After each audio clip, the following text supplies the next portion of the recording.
The broadcast is now starting. All attendees Hello, are in everyone. listen-only mode. Just really quickly before we kind of dive into the webinar here, I just want to do a quick check.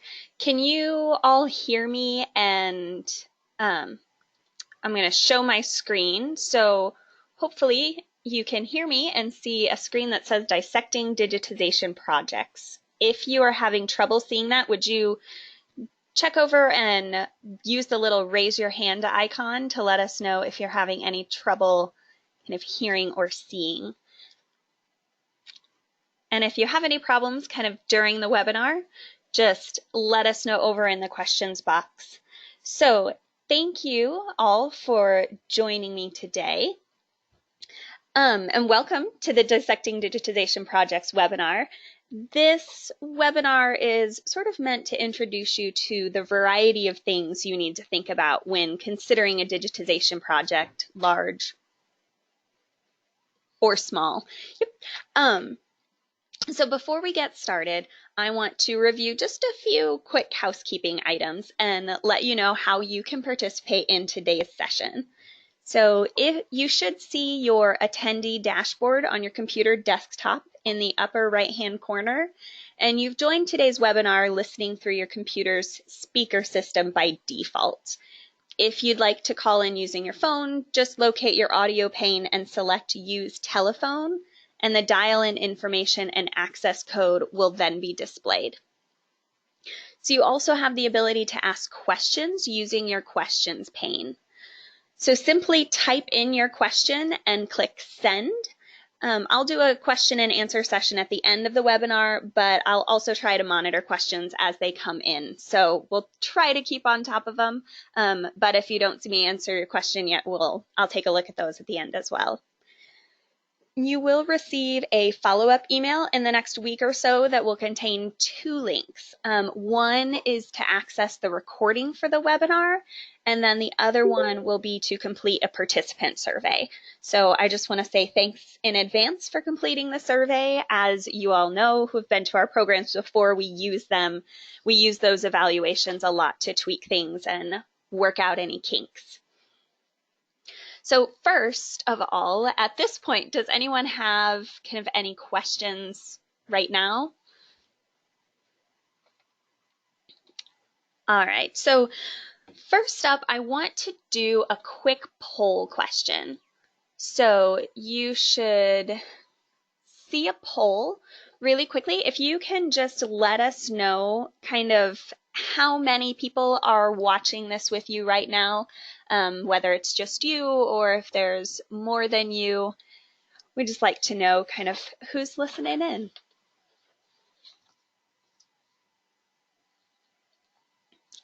All right, so it looks like it's mostly one-offs. So good, well, we're glad that you all came today, and feel free to share the recording once you get it with anyone who you think might find it helpful. So we'll close that. And then we'll get started. So let's dive into it. There we go. So digitization is basically taking all of this physical stuff and making it into digital files, whether that stuff is objects, manuscripts, photographs, books, whatever is in your collection, and boiling it down to a couple of digital files or many digital files that take up a little blip on your hard drive instead of tons of space on site. So before we get started, I do want to do one more quick poll question. And this is just for me to know sort of what I'm wondering is kind of what have you done as far as digitization? What brings you here? Sort of, have you done a digitization project before? Are you getting ready to start one? Or is digitization something that you have no idea what it entails, but you figure it's something you ought to be doing, so you want to find out a little bit more about it? So I'll give you just another quick second to look at that. Excellent. We have one of each. Excellent. All right. So wide variety. So we're going to hopefully hit on things today that will help each and every one of you out, everyone who's on a different point in their journey of digitization. And like I said, use that question box if you need to, because I definitely want to make sure that you all leave here finding something worthwhile. All right. So this webinar is a condensed version of a full day workshop on digitization that we did last year. For that reason, some of the content will be found primarily in the handouts that I have sent, that you can also find there in your on your screen. So most of that content will be either in the handouts or we'll be going through it on screen. We won't have time to go in depth on everything, so I did want to provide all those handouts so you can dive a little bit further into that, if any of those topics, if you'd like.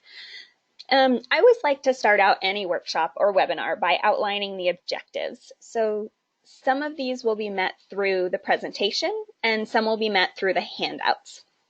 So the objectives for today are to evaluate when to digitize and how, to be introduced to the language of digitization, which will primarily be done through that digitization terms and definitions handout, but we will tackle a couple of things throughout the program. We also are going to look at discussing the importance of setting standards and processes for your digitization projects, identifying equipment and supply needs for various types of projects, and understanding a baseline kind of that digital preservation side of things, because you don't want to do a whole digitization project and then just have to do it again. So we're going to focus today on digitizing the physical items in your collection. We're not going to deal with items that have always been digital. So these things are usually known as born digital items. So things like your emails or a slideshow presentation that you've created that's just always been on the computer. Those are an entire webinar on their own. So today we're going to focus on taking things that are physical items in your collection, like photographs and manuscripts and objects, and making a digital representation or version of those.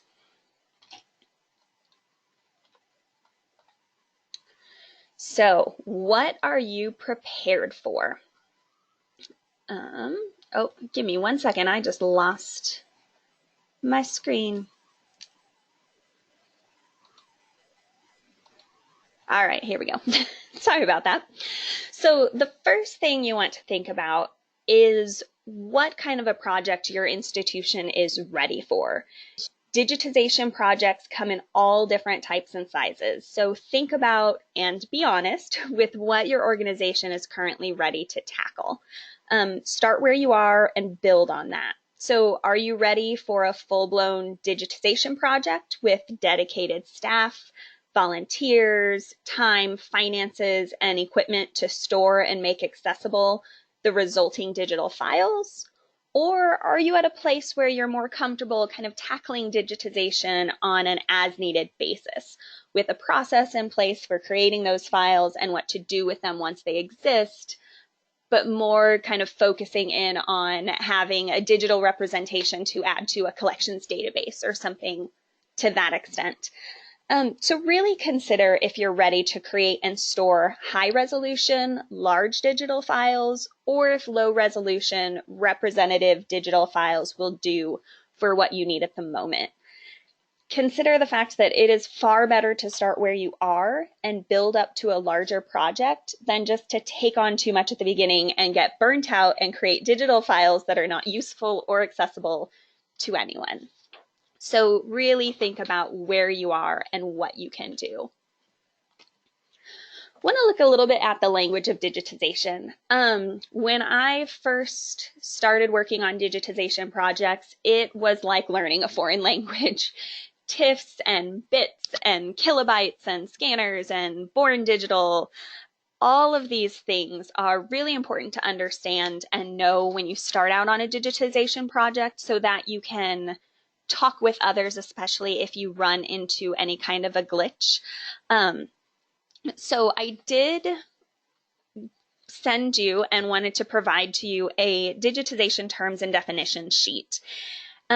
If need be, you might consider having it beside you throughout the whole webinar. Since we have such limited time with the webinar as opposed to the full day workshop, we don't have time to kind of go through each one of these definitions and terms. A lot of them we will talk about and kind of define as we go along.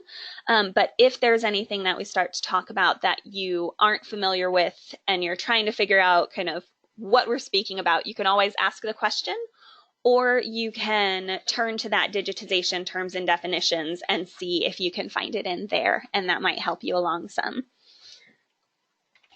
So there are a few that I wanted to talk about. Even though you have a full list of terms and definitions, I did want to pull out these 4 terms specifically as they're big ones when tackling digitization programs and projects. And we'll reference them a lot when we talk about setting standards in a couple of slides. So the first definition, or the first term that you'll see up there, is TIFF. TIFF is a file format used to save files with a large amount of detail.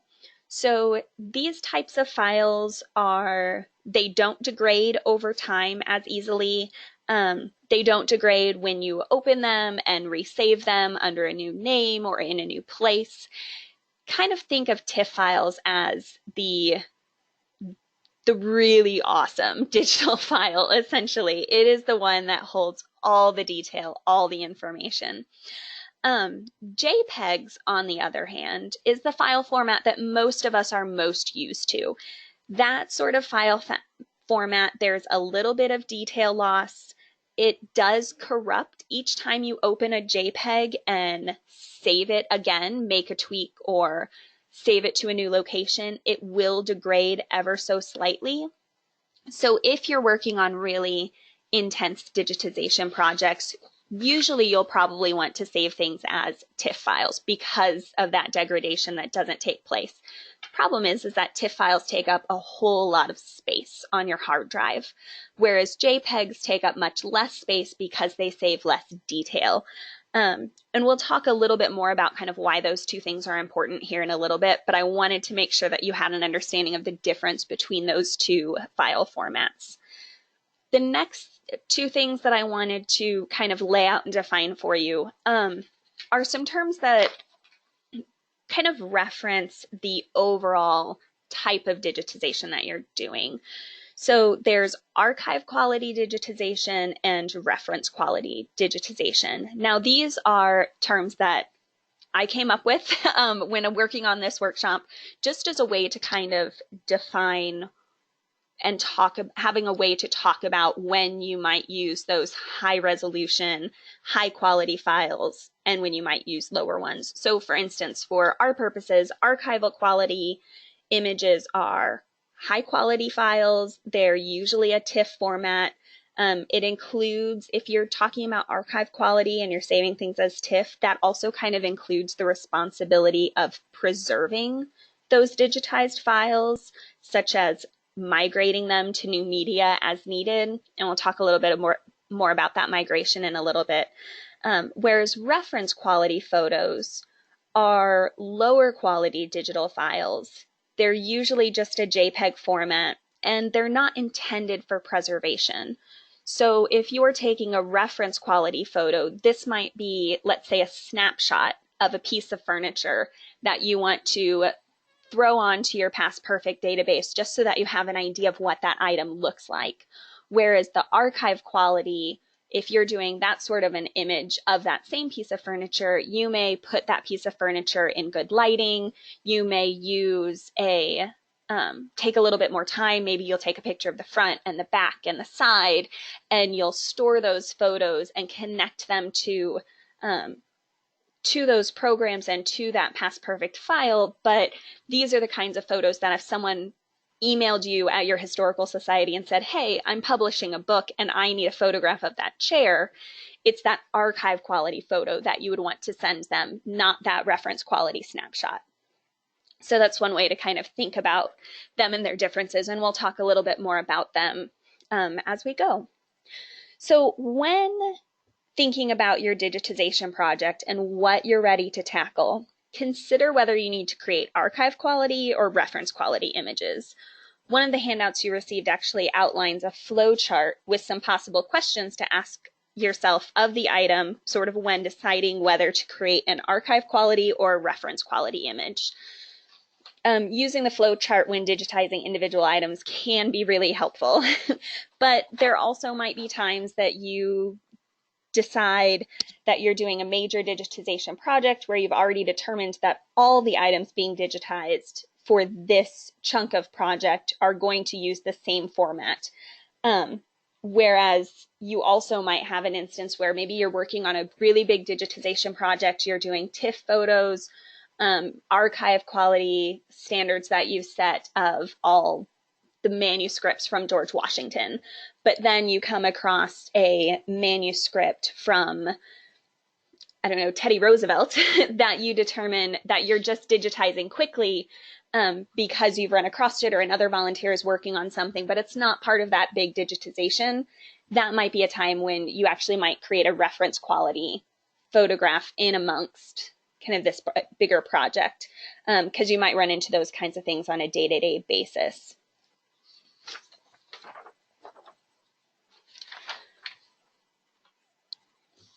So here is one of my favorite things to talk about, which is the importance of setting standards. It is important for every kind of project you work on, but it's really important when it comes to digitization projects.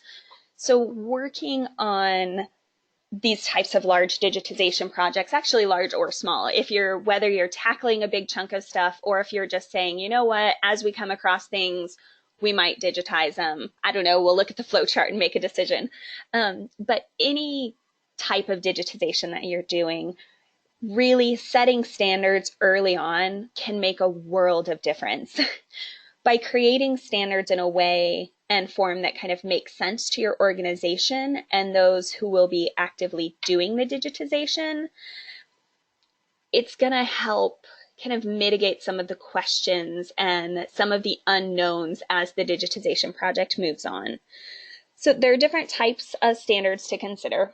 For instance, you will need to determine how you will decide what to digitize. Will you do it by condition?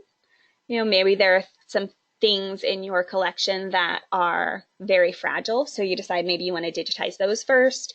Do you want to do it by type? Do you want to do 100 manuscripts or a giant collection of important photographs or objects?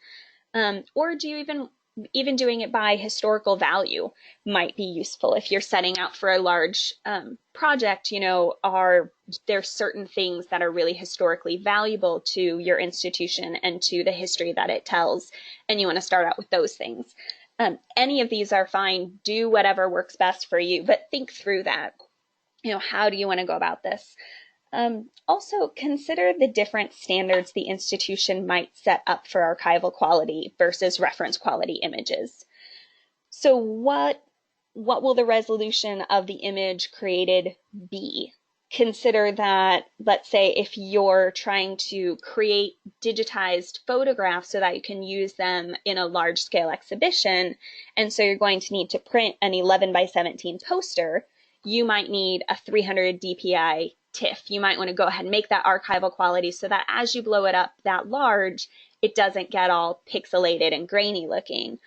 But if all you're doing is digitizing something so that you can attach it to your Past Perfect online or your collections management system records or online records, usually a 72 dpi image will do all that you need, and that will use less space online. It'll load faster for anyone who's trying to access it, and it won't take up as much of your space for your hard drive space or anything like that. So that's something to consider, is what's your end goal for those particular pieces.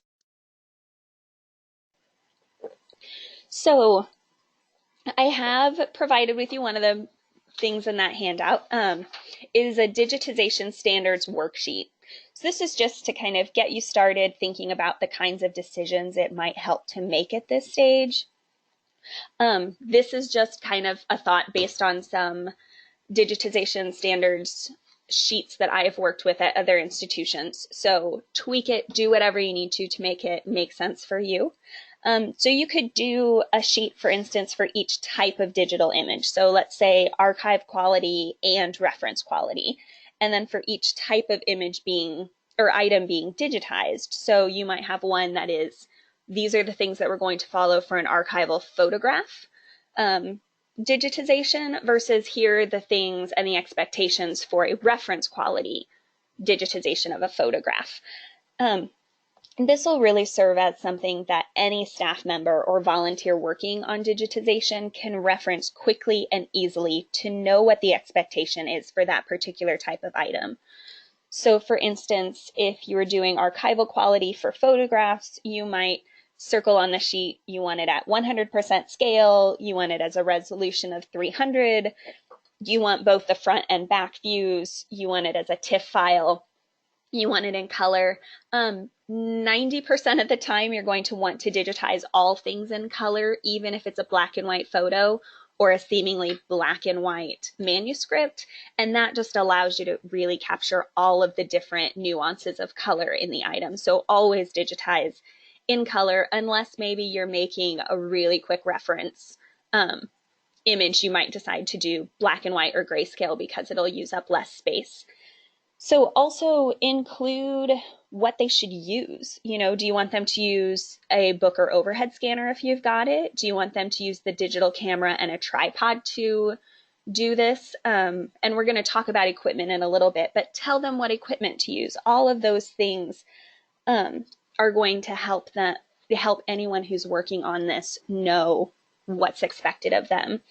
So you might even add some notes. You know, for instance, if you're talking about a bunch of cabinet card photographs that you're trying to digitize, you might make a note that they only need to digitize the back if it contains information.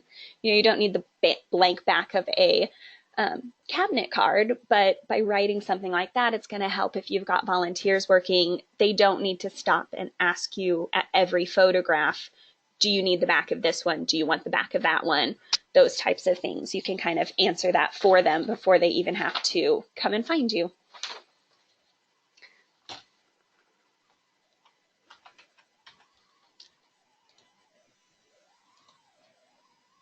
All right. So another thing that you want to do is create a process. These are a little bit different than setting your standards. When you create your processes for digitizing, it's very important. This is kind of the how do you actually do the work of the digitization. You can set up processes for creating the images, for how to store the images, even for knowing what items still need to be digitized and what ones are done. So you know that if you've got a couple of volunteers working on a digitization project to digitize photographs, how are they going to know where the last volunteer left off in the box and where they're supposed to pick up? How are they going to know if they're just spending a bunch of time sitting there scanning photos? How are they going to know where to save those photos so that then the next person who's going to come and attach those photos to the program knows where they are?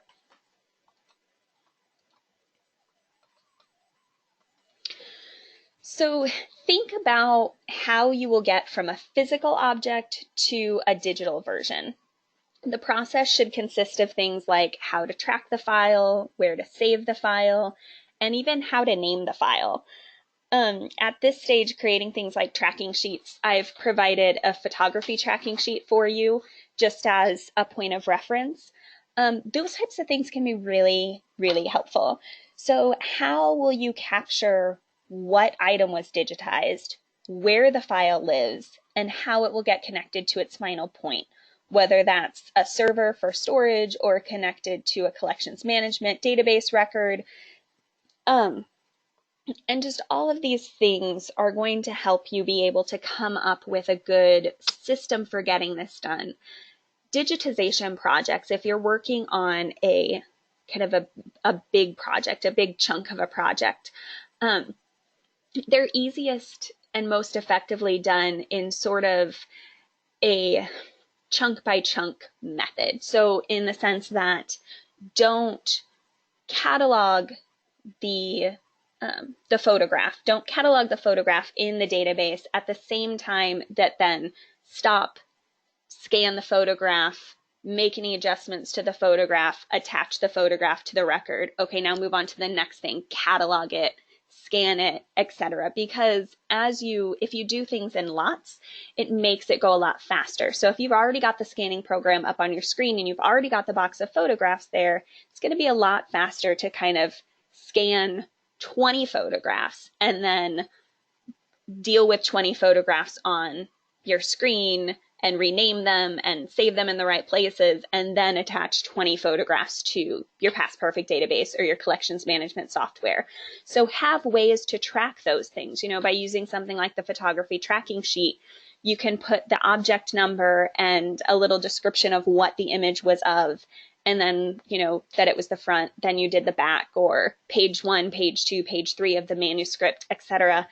And if you come up with a system then of, let's say, at the top, you've put the date that all of these things were digitized, and then you have a file on your computer that has that exact same date. So if we were digitizing a bunch of stuff today, we might have a digitization tracking sheet that says June 7th, 2018, and a file on the computer that corresponds and says June 7th, 2018, where we've dropped all those photos. Because while the computer, the scanning program, or the digital camera, whatever you're using, will randomly assign numbers to those files as you create them, they will keep them in an order.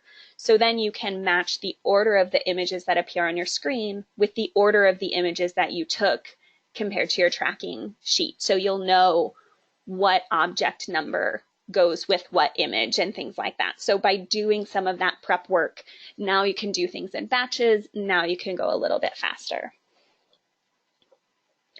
So one of the most important things is to think about how your digital files will be named, both the larger file that holds a collection of images, such as an entire manuscript collection, or just all of the images taken on a particular day, and also the naming convention that you want to use for individual file names. One of the easiest ways to name individual files is by using the accession or object number. In order to make it more user-friendly, you could consider adding in the title, starting with the accession number of 2007.1.4 and then doing _dress. But in reality, if you've got the image, that last little bit may or may not be useful to you. So just kind of think about what naming convention is going to be most useful to you. But by starting with the accession number, it kind of guarantees that the image will always be able to be matched up to the original object, since each object has a unique number. If each digital image of that object has that same unique number, that's going to help you out. Also, when you're naming your files, rather than using spaces between the sets of numbers or words, always use an underscore. This way, if you sort the images numerically, you should get it sorted correctly. Also, determine kind of where to save the actual file on the computer. Know if your database maps to the image file or the server, or if it holds the images in the database, because if it holds the image in the database, then the image can eventually be removed from the hard drive.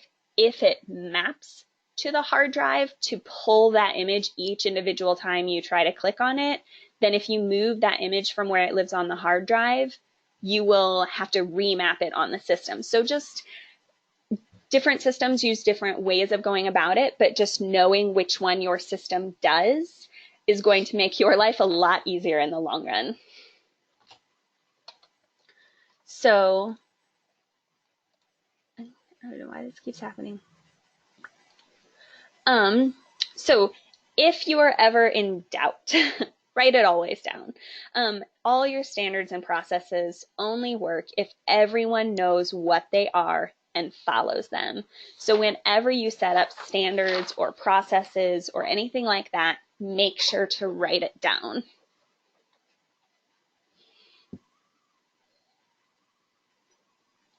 And then we're going to gather the pieces. So once you've set up all of your processes and standards and written them down, make sure to keep them in one place and easily accessible to anyone who might be doing the digitization at the organization. One of the best ways to do that is by creating a digitization binder. While all of these things might live separately on the computer, it's also really helpful to have them printed out in a hard version so that if someone is sitting at the computer where they're working on the digitization project and they have a question, they don't have to kind of back out of the program, go looking for where this information might be online, because most likely if they have to go hunting for it in the computer, they're just going to call you up and ask you. So if they can have with them, though, next to them, a binder full of all the information that they should need to complete the task that they've set out to do, then it'll be a lot easier for them to just kind of continue to work independently until they really run into something, which will make your digitization project go much faster. So some things to consider including in a digitization binder is a contact list. If you've got a group of volunteers or interns working on digitization, let them know who to call if they have an issue. Let them know who can answer the questions. What's the order of those people? Is it you? Are you the head of the digitization project? Or do you have another volunteer who's kind of heading this up, who's actually the first person to contact, but if they can't get a hold of them, then they can contact you and maybe you've got some of the information. But let them know who can answer their questions. And that also is going to help because instead of asking just the first person who walks by, they'll have an idea of who to ask. That way you'll kind of get the same answer. Regardless of who's asking the question, they'll get the same answer because they're asking the same person. So you won't have as much wiggle room in your standards. Also include any of those digitization standards we just talked about. Include handling instructions. If you have, whether they be individual museum standards or field-wide standards for handling things, put those in there. When should they wear gloves? Where should they put the physical items after they've digitized them, etc. So things like that. What shelf do they get the box from that they're next to work on? How do they mark where they've let off? Those types of things. Put equipment descriptions even. What are the different equipment that they can use for the project? Where do those things live? Step-by-step equipment use instructions. This is really important. A lot of times, and we'll talk about this in a minute, but a lot of times some of this digitization equipment comes with huge instruction booklets. And the truth is that if you boil it down, there's a pretty simple step-by-step process. And that step-by-step equipment use process might include some things that are institutional specific. So things like, you've got to click on this icon on the desktop computer. Here's the login and password. Once you click that in, choose this setting, and then, now press the scanner button, save it here, etc. Walk them through the entire process of how to do it on each of the kinds of equipment. And similarly, just kind of generally the process. Where do they save the images? Those types of things all should be included in there. Any other organization-specific info that they might need is helpful to keep in here, such as the computer login instructions. Those types of things are great. Samples, if you think that would be helpful for your group. Blank tracking sheets so that you know that there's always one. So let's say someone comes in and they find that the last photography tracking sheet was finished up and they need to print out another one. Maybe the printer's being cranky, or maybe they can't find the file online. Well, that's fine because if you've got some masters in the back of there, they can just take it out and photocopy it, or take it out and at least grab a piece of notebook paper and know what information to capture because you've got some blank ones there for them. So this small step of preparation is really going to help mitigate frustrations as your project moves forward. It will also make sure that once the group of staff or volunteers are no longer digitizing, that the same standards and processes can be followed by any subsequent individuals, days, months, even years later. They can use the same binder, or they can use that binder to understand how things were done and maybe why there's this group of photographs in this file with this, date name. They can understand kind of where those things were coming from. Just make sure that as technology changes and your digitization needs change, that you make sure to update the binder so that the information is always current. Because if the information isn't current, then it's only going to be so useful anyways.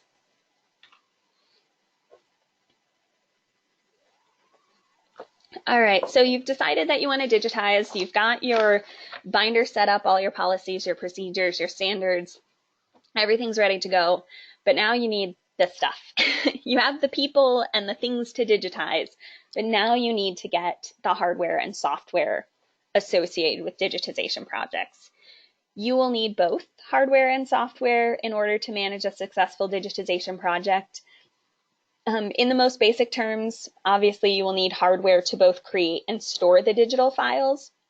We'll talk further about the hardware to create the image in the next section, but don't forget you will also need a reliable computer to help create, manipulate, and store those files.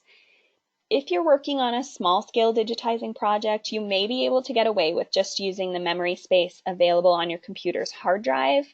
But if, however, you are undertaking a large project with multiple files and you're creating archival quality levels, you'll likely need more storage space than a computer hard drive is going to give you, or even an external hard drive for that matter.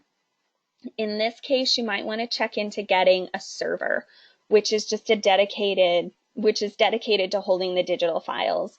A server is basically a computer without a monitor that provides data to other computers. It acts as a compact storage device, but it has a much larger amount of storage than an external hard drive or anything like that. So if you're working on a really big archive quality digitization project, consider getting a dedicated server. It will make your life easier. And because as you fill up, I think we've all had this problem before, probably in some past life, where we've filled up a computer hard drive so much that it slows the whole computer down. And that's really not something that you want to have to deal with every day. And you don't want to reach that max point on your computer's hard drive. Instead, get a server or look into a server. Even a small one is going to help you out some if you're doing one of those large scale projects. So whether you have a large or a small digitization project, you will need some specific types of software. The software can be as simple or as complex as makes sense for you and your project. The most common type of software for digitization projects is photo editing programs, also your database or any equipment-specific software. So photo editing programs can be used to make sure the digital images created are as close to the original as possible. You can use something as fancy as Adobe Photoshop or as simple as Microsoft Office Picture Manager. You'll also need a database that helps tie the physical item and its digital version together, such as a collections management database. There's also usually equipment-specific software that helps run whatever hardware you're choosing to use for your project. So just kind of make sure that you've got some of that stuff sorted out. So the last thing I wanted to touch on briefly concerning equipment is that when it comes to software, there are two types available. There's traditional software that you buy a program and license for, and then you download it to your computer. And there's also open source software that is available, usually for free. While open source software has the pros of being able to get it at a cheaper introductory cost and allows you to adjust the coding of the software to fit your exact needs, the major con is that it does require someone with knowledge of computers and programming to get things up and going, especially since most open source software does not come with any tech support. So traditional software allows you to get a working system sort of right out of the box. It's easy to upload to the computer and it is ready to use almost instantly. So license-based software usually comes with some sort of tech support in case you have problems with your program, but it does not come with the ability to adjust the program easily to fit your needs. So choose the right type of program. Choosing the right type is totally up to the comfort level of the institution and depends quite a bit on the features that you deem important. But just kind of knowing that both of those are out there can be helpful and useful because it lets you kind of opens up the world a little bit as you're looking at both kinds of software that are there.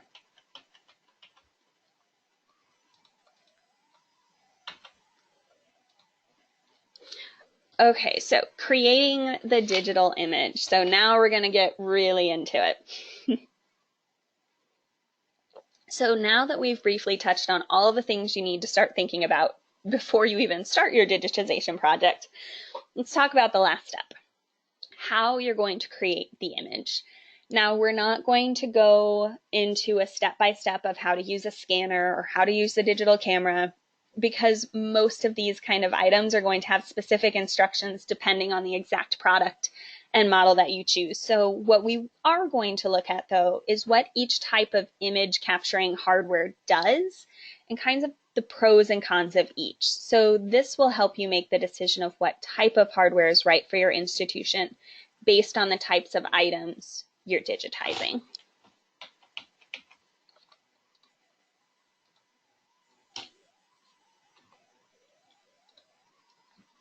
So first up, flatbed scanners. Flatbed scanners are one of the most popular choices for digitization projects. They're great for flat items such as pictures, photo negatives, unbound archival materials, etc.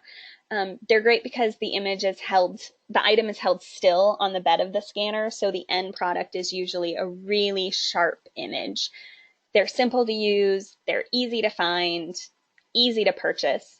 So flatbed scanners are really a go-to for most organizations who are doing digitization projects. However, they do have their cons, just like anything else. So the cons of a flatbed scanner are that there are limitations on object size based on the size of your scanner. You know, if you've got an 8.5 by 11 scanner, then you're not going to be able to digitize a movie poster. So there are going to be little bits and pieces of things in your collection that you might not be able to do. It also only works for flat items, so this could potentially leave out a large segment of your collection. So this is, again, the time that you might want to consider, if you're working on a large digitization project that is digitizing thousands of photographs, then that might be okay. It might be more than worth it to buy a flatbed scanner of a size large enough to fit all of the items you plan to digitize and go with that, because it's going to give you great quality images. It's going to be quick and easy to do. But if you're kind of working on we're digitizing on a day-to-day basis, kind of as we come across things sort of situation, then a flatbed scanner might not be the best choice, because, some days you might be cataloging books. Well, you can't digitize books on flatbed scanners. Some days you might be doing costumes. You certainly can't digitize textiles on a flatbed scanner. So thinking through some of those things are helpful, because there are pros and cons.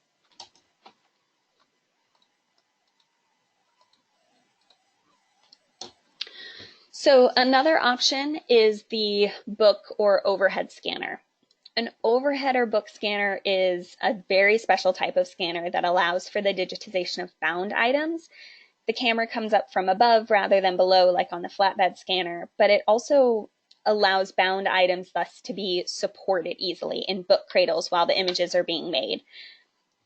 Book scanners are fairly easy to use kind of once you get used to the exact product you purchase. There's usually more of a learning curve than there are on flatbed scanners, but they're still usually pretty straightforward. They, again, provide a really sharp image and adjustable image angles for bound items of various sizes, which is great.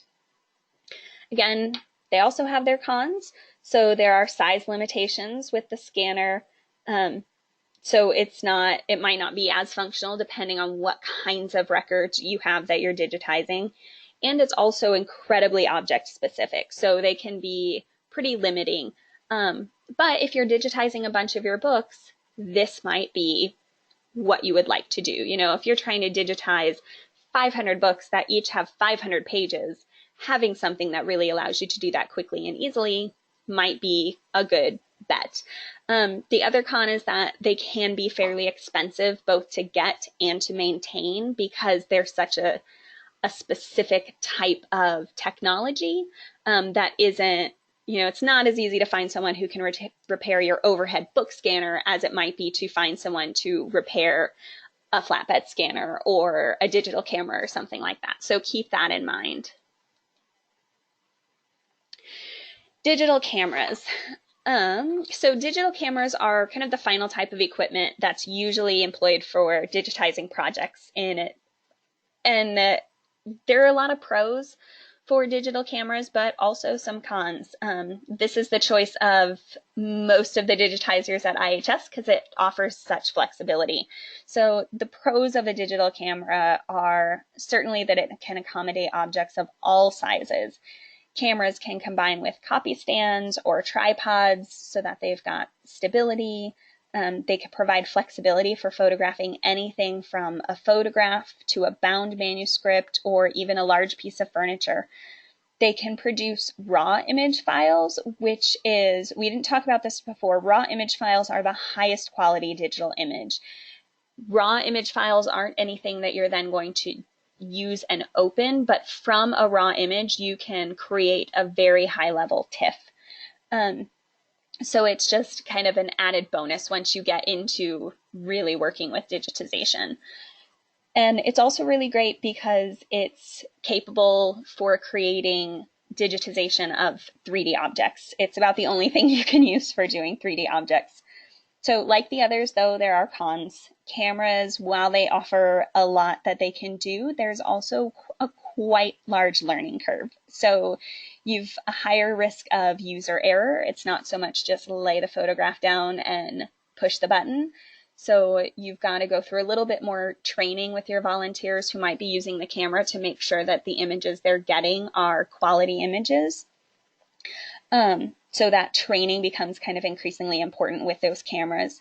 They also can be expensive, sort of depending on what type of camera you're looking at. And they also can require some additional equipment, such as copy stands or tripods, even lighting setups if you're going for archival quality images, because they don't have the lights built right in, because even a flash photography with a camera is not going to quite produce the high quality image that you're probably looking for digitization. But yeah, so there's a couple of extra things with the digital camera. All right, so, oh, hold on, I went too far. I don't know why I'm having such a problem with this.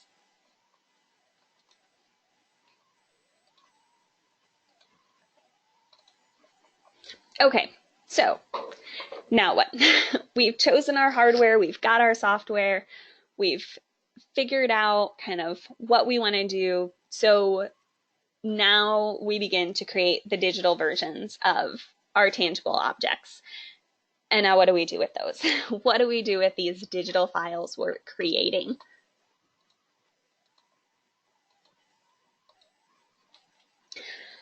Well, now you have to determine how you're going to store your files. If you're undertaking a large-scale project, you will quickly discover the rapid rate at which your computer's hard drive space is depleted with numerous TIFF files.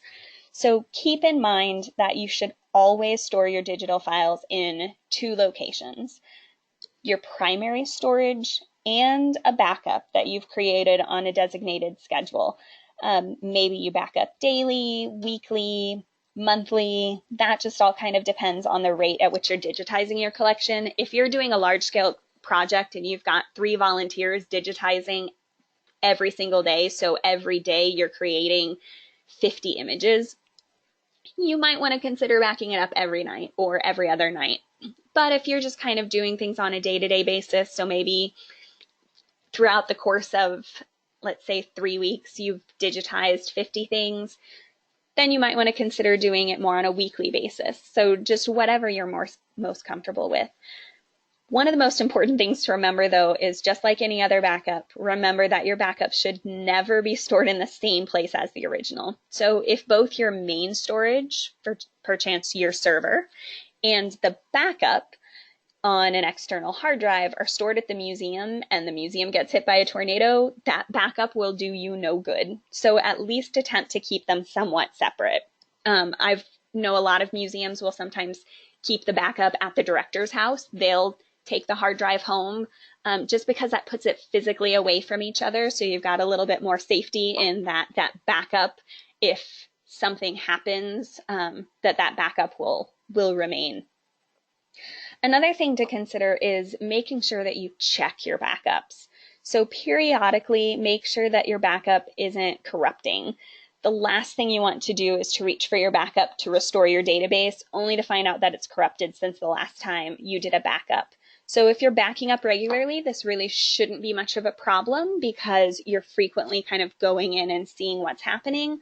But if you are choosing to back up, let's say you're backing up your images and you decide that right now you just want to back them up to CDs, and then you go back to those CDs 2 years from now because you're not regularly backing them up, they might have degraded in that amount of time. So if you have something and you've backed it up, kind of make sure that you're just going back to it every once in a while, maybe once a season or so, just to make sure that you don't lose huge chunks of work.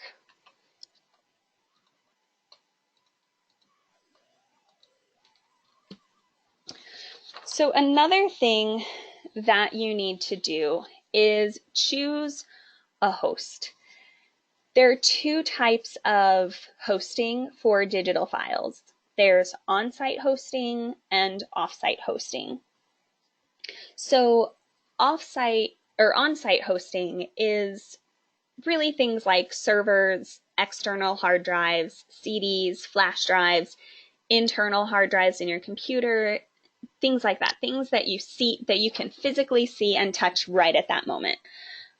There's also off-site hosting. So off-site hosting are things like cloud-based storage or even consortiums that then have a cloud-based element. So for anyone who's not familiar, cloud-based hosting is just a way of storing information based on the internet. It's shared computer resources rather than kind of one local or personal computer server. The thing to note about cloud servers is that the information, although it's stored in kind of quote unquote the cloud, it is still stored in a physical place somewhere. It just isn't in your own backyard. So for instance, if you have cloud storage on Amazon, Amazon somewhere in this country has a bunch of servers that holds that information. So you can retrieve it by going online and going through the internet. You can retrieve it at any time you need to, but it physically lives somewhere.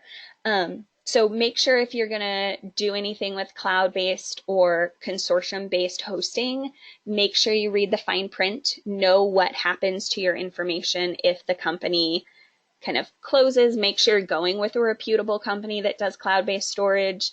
See kind of what types of protections they put on your information, if it's encrypted, things like that. And also some of those things will depend on what you're choosing to use cloud-based hosting for. So if you are using cloud-based hosting for your digital images, just images of, let's say, your furniture collection, encryption might not be as important as it would be if, say, you were using cloud-based storage for your donor information files. So just kind of think about kind of what do you need in some kind of off-site place for it to feel comfortable for you. Consortiums, like I said, are kind of like cloud-based storage in essence. What they are is they're usually opportunities to combine resources with others, so such as becoming a part of a program like Indiana Memory. So with a consortium, there's usually a group of people who get together to split the cost of hosting services, or to buy a joint server, or to buy joint cloud storage. And that way everyone can use it to store their images and their files and retrieve them as need be, but it just kind of all lives together. So each consortium has different rules and guidelines, so do your research, ask a lot of questions before joining one, but they can be very helpful. And the final piece of the storage puzzle is to make sure that you're preserving the digital files by migrating them when it's necessary. So sort of think about your digital files like you would think about an old home movie. If you have a whole old home movie on a VHS tape, it is now becoming increasingly more difficult to find a VHS player. So unless you take those VHS tapes and convert them to DVDs, it will be increasingly harder and harder for you to access the content on those tapes. The same goes for digital computer files. So as time goes on and technology advances, make sure that you're taking, that floppy disk that has all your digital images on it and putting them on a CD or putting them on an external hard drive. Just make sure that you're staying up to date and you're aware as technology becomes increasingly more difficult to use. Even now, it's becoming a little bit more difficult to read CDs on a computer. It's not a given that a computer that you buy now is going to have a CD drive. So you've got to start thinking about, what does that mean? Does that mean that CDs are phasing out? And so now we really should be looking to taking CDs and putting them on an external hard drive for our backups or for our storage. Just kind of keeping on top of those things is going to be really important.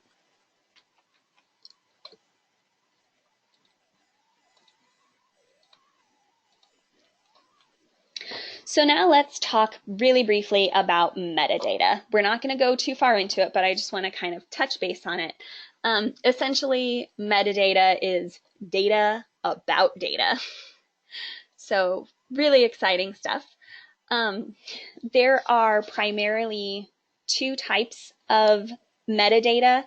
Again, it's data to describe other data. So when it comes to digital files, the first type of metadata is the kind that is automatically created and attached to a digital image. This kind includes things like the time and date the image was created, the size of the image, what kind of equipment was used to create the image. So you can see on the screen there, this photograph was taken by a Nikon Corporation model D5000 camera, what the exposure time was, what the ISO speed was, all of those kinds of things. You can also see that it was taken in 2016 at 12:44 a.m. You can see what the resolution is. It's a 300 dpi image. It's a JPEG image file. All of that information, I didn't have to put that in. The moment I snapped that photo, all of that information got gathered and attached to this photo. So that's kind of the first set of metadata. And the second kind of metadata is the kind that humans assign the image during cataloging. So this is the type of metadata that people will use to be able to later find the image and the item that you digitized. It's that initial metadata from the creation of the file might allow you to find something based on the equipment that was used or the date it was created. But in order to find something with search terms, with titles, with accession numbers, etc., you have to attach that information to the item by way of a database or a catalog record or something. But you need to attach those pieces to kind of finish making that digitization piece accessible and usable for anyone inside or outside your organization. With both of these pieces of your digital collection, if you only have one or the other, your digitization is really only about half useful. So you've got to kind of combine these in some way.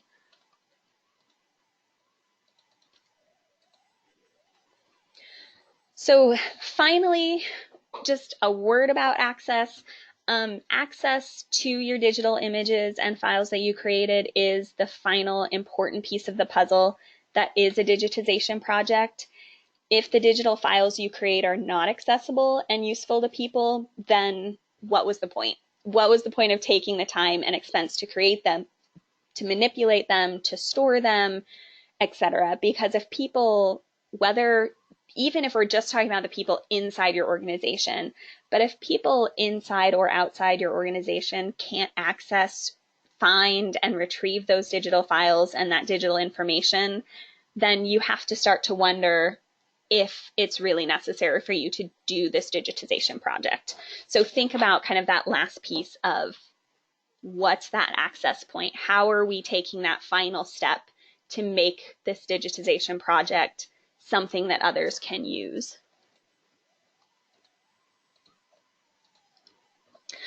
All right, so that is it for kind of a quick introduction to some of the things to think about when considering a digitization project.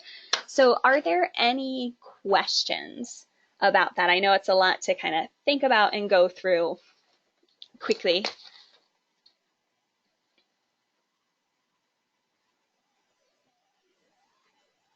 So give it just a second to see if anybody else has any questions.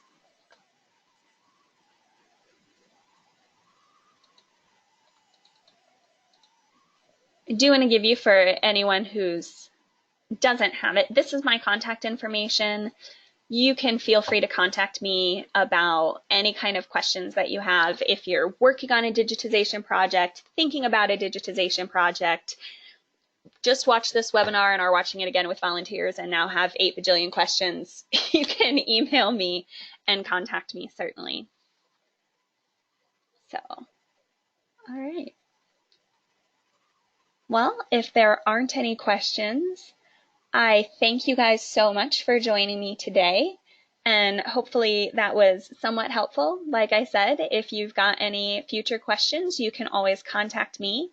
You will get an email probably sometime next week with a recording of the program attached, as well as a link to a survey. So if you could complete that and let us know anything about the webinar, that would be great. So, and let me know too, if on that survey, let me know if you're interested in kind of a part 2 or anything like that, if there's something else that you feel might be helpful. So thank you again so much for coming, and we will see you again.